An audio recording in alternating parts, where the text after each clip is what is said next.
Unit 4, Video 6.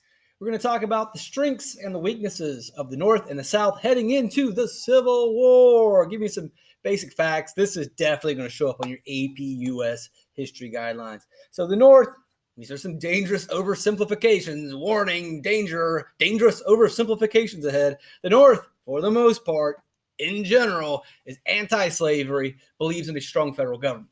The South, in general, is pro-slavery and believes in states' rights. That does not mean that everyone in the South owned a slave or was for slaves. But in general, that was the case. And the same thing with the North. That doesn't mean that everyone in the North was anti-slavery. A lot of people in the North were just going to work every day and didn't really think about slavery all that much. But in general, oversimplifying to give you an idea of what's going on, for the most part, the North, anti-slavery, pro-federal government. South, pro-slavery, anti-federal government. So let's look at some of the strengths. The strengths of the North heading into the war. All of the railroads are in the North. That allows for easy transportation of armies and also easy transportation of munitions and weapons and guns and food and supplies. You name it, being able to have that advantage is a big deal. More people live in the North. The banking sector, the financial institutions, the money is in the North. The industry, which is going to make guns, which is going to make weapons, which is going to make supplies and make bullets and make uniforms, you name it, it's in the North. South, well, those are good strengths. But what the South has, they've got a cash crop that they believe that they're going to be able to sell to make money, to finance their nation or finance the war. They also are kind of the home team. Well, one, their home team. The war is going to be fought on their turf for the most part. So knowing the land, that's a big deal. Also, they feel like they are attacked, which they are. The North is going to attack the South. And when you're defending your home, you fight harder. When you're defending your hometown turf, just like in sports, but in real life, if someone attacks you, you have a little bit more oomph when you know, like, hey, I'm protecting not just my family, but my wife and my kids and my land and my neighbors. It's a little different than when you are attacking someone's family, wife, neighbors. You have a different mentality. You fight differently. The pride, the feeling, the sense of defense will be the South. And plus, they've got the better generals. The better generals are in the South. Weaknesses of the South. The South is an agrarian society. They have very little industry. Great, you're growing food, you're growing cash crops, but you can't throw cotton at somebody. You can't stab someone to death with cotton. You need to be able to make weapons. Few railroads. Europe will stop buying goods from the South during the war. The South bets on selling the cash crop. Well, England ends up just getting their cotton from India and from other countries. That is ultimately going to be a big punishment for the South. Cuts into their revenues, cuts into their income, but they don't have money. It becomes hard to finance the war effort. They were really counting on the cash crops and king cotton getting England and Europe to support them. A lot of the people that live in the South can't fight because they're slaves, and so you can't arm the slaves because then the slaves will just kill the Southern slave owners. And then also you got the rich who are making a lot of the political decisions and have been making a lot of the political decisions. They're not going to fight. They don't want to go die. So it's a bit of a problem where you have the poor people fighting the war that really don't even benefit. Sound familiar? The poor go and fight a war that helps the rich out. I feel like we've kind of lived through that a couple times. Well, that's what's going on here. The North, so there's no factories, no railroads. They can't really make money off cotton, and the rich who are benefiting, they're not actually fighting. The weaknesses of the North, they had to conquer the South. This is always more challenging when, like, we won the American Revolution because we just had to defend our territory until they quit. And a lot of wars over history, the defending territory, the hometown, will just keep fighting until eventually the conquerors say, fine, we're out of here. We can't force you guys to quit. We can't force you to live our way. Then just do your thing. So the South's like, hey, if we can just hold out. The North, they've got to conquer the South. The North has to make the South abide by the North's rules. You got to go in there, conquer all the cities, and force the people to give up, and force the people not to just give up, but then to follow the new rules. It's difficult to do. They have to fight in unfamiliar territory. There's low morale because a lot of people in the North, at least at the beginning of the war, they don't care about slavery. They're just trying to live their lives, and all of a sudden, oh, we got to go conquer America in the South. We got to conquer America too to fight for slavery. I don't own slaves. I never see slaves. What am I doing? Like, they didn't do anything to me. So for a lot of the people in the North, I'm not joining that war. I'm not an abolitionist. I'm not an activist. I'm just going to work and taking care of my family. I got to go here and fight for some social cause that I don't really care about. So, and then a lot of the soldiers that are going to be conscripted or drafted, they're immigrants and they have very few rights to begin with as well. Like, wait a second, I'm going to go fight for these people so they can get rights when you don't even give me rights. I'm a second-class citizen and I'm going to go free them because they're second-class citizens. Why about me? Again, sound familiar? Where the poor and the people that are denied rights have to go fight for someone else's rights? Yeah, we're going to go through that one a couple of times through American history as well. So obviously it makes sense that I got to go fight on someone else's turf for a war that I don't care about. There's a good chance I'm not going to win this war. Eventually they will as things change. But you got to go down, fight on someone else's territory and conquer them, burn their cities down, force them at gunpoint to follow the new rules. You got to fight on their territory and, well, we don't really believe in it. Conscription, drafting, forced military service. Like, wait, you can go force me to fight a war? Says who? Says the federal government then, and says the federal government now. You as an American citizen, if they tell you to fight in a war, you have to fight in the war. Wait, I thought this was a democracy and I had rights. Well, their answer is going to be, well, to protect those rights, you have to forfeit some rights. You heard that before. To protect your rights, you have to give up some of your rights, like my right to live. Yeah, but then I'm dead and I don't have any rights. Well, that's the way it works. Tough luck. We've got to protect our freedom, and that means you've got to go fight a war. I've got to go fight a war? Huh? But I have rights and I'm free.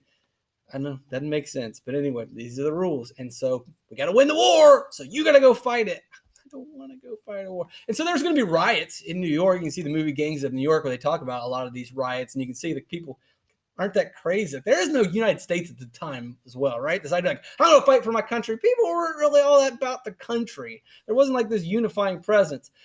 Another problem. Wars are expensive. You got to pay for the soldiers. You got to pay for the weapons. You got to pay for the Johnny cakes. I don't know, whatever they're called. All this stuff's got to be bought and paid for by the government. Wars are expensive then, and wars are expensive now. You got to buy these things. It's not like the government's making the Johnny cakes. It's not like the government's making the guns. There's a gun manufacturer selling the guns to the government, and they're not giving it to them as a freebie. The gun company's like, yeah, you got to pay us because we got to pay our employees. We got to pay to keep these machines going. We got to pay our power bills. We got bills to pay, so you got to pay us. And sure, this is how the market works. So where does the government get this money? How are we going to pay for this war? War's expensive. Oh, I know. We'll just steal it from the people. Wait a second. You're going to steal it from the people? Yes, and we'll call it an income tax. We're going to tax your income. So the money that you make working at your job, that's great, but we're going to need to take half of it. Why? Because we got to pay for a war. How? Because we said so. Huh? So you're going to go make me fight in a war that, I may or may not agree with. Hopefully you agree with it. Slavery's bad. But two, not only can you force me to go to war, you're going to force me to pay for this war? Couldn't we just figure out another compromise? And this is not something like, oh, well, that's crazy the way they used to do it. This is still the way we do it today, folks. They can force you to fight in a war. The federal government can force you to fight in their wars that probably the rich and the elite are going to benefit from, not you. Sorry. And I'm not making this up. Look at Vietnam. Look at the war in Iraq. Look at the war in Afghanistan. Look at the war in Korea. Did I say Vietnam already? Look at Vietnam. There are a few groups that are going to benefit from this war. It is not going to be the middle of the poor, but the middle class and the poor are going to fight the war that others will benefit from. And also the middle class and the poor are going to pay for the war. How does any of this work? Because they write the rules. Now let's take a step aside. So that's how they're going to pay for part of the war. Think about an income tax. Think about it. You have to pay a tax on your income. You earn money and the government takes it away. The tax is a punishment for earning money. So wait a second. I'm going to work and why even work if you're just going to take my money away? Taxes are punishments. Taxes persuade people not to do something. Like there's a tax on cigarettes, there's taxes on alcohol. There are things to try to convince you not to do them. So why would you tax people for working? Because if you tax people for working, they're just going to stop working. Like, wait a second, you're just going to take my money away? I'm going to work 40, 60, 80 hours a week. And the more I work, the more you take. Wait a second, the more I work, the more you're going to take. So maybe I just stop working. Yeah. Video over. I'm done. I'm not working anymore. But you know what? If you get rid of the income tax, you stop taking my money. If you stop taking money from me, if I work more, guess what? Maybe I'll work more. If you let me keep my money, oh, wait a second, I get to keep everything that I earn? I'm going to work more. And if I make more money, I can spend more money. And if we spend more money, I buy more things, they make more things, and the economy grows. It's funny how that works. So maybe don't take my money. Well, review from lessons before. It used to be in the good old days, dollars were represented by gold. You remember from the Panic of 1819 videos, from the Panic of 1837 videos, it used to be once upon a time, the dollar is just simply a receipt, a note that says that you own gold. And you could exchange those paper dollars and get your gold, to get your specie or your silver. Every dollar was backed by gold or silver. So if a bank had 3,000 pounds of gold, they could print a certain amount of dollar bills. And if they only had a couple pounds of gold, then they could only print a couple dollars. Well, there's a problem. If they can only print a couple dollars, then there's not a lot of dollars in the economy. And if there's not a lot of dollars in the economy, people aren't buying things. The people aren't buying things and they're not making things. And that means people don't have jobs and the economy crashes. So just print money. No. Don't do that. Don't just print a bunch of money. We talked about in 1819 how that didn't work out. Yeah, but we talked about in 1837 how that didn't work out. Yeah, but we're just going to print money because if we print a bunch of money, we can spend a bunch of money real quick, buy a bunch of weapons, and we'll win the war. Yeah, but you're going to devalue the currency. Why don't you just go back to taxing people again? Well, technically they are taxing. So the government's going to use the money to buy guns for more war, for more death, for more murdering. But the taxes aren't enough. Simply stealing your income is not enough for the government. They need more guns. So they got to find a way to get more money. They can't just tax. So they have another tax. It is a hidden tax. We call this tax inflation. And we get this by just simply printing money. Before, $1 bill for every gold. So if we've got 50 gold bars, we can have $50 bills in circulation. Now, this is, again, a gross over-exaggeration, but just to give you an idea, these aren't the exact numbers, but there is a formula for X amount of gold, you have X amount of dollars, and you have to stay with that formula. But they break the rules and say, well, used to be for every gold, you could have $1, now you can have $3. And you might be thinking, well, what's the big deal? Well, the thing is, it devalues currency. It inflates the currency. You can look at it this way. The value of the dollar goes down or the dollar buys less. For instance, before, you could, with $1, buy 1 bar of gold. Following with me?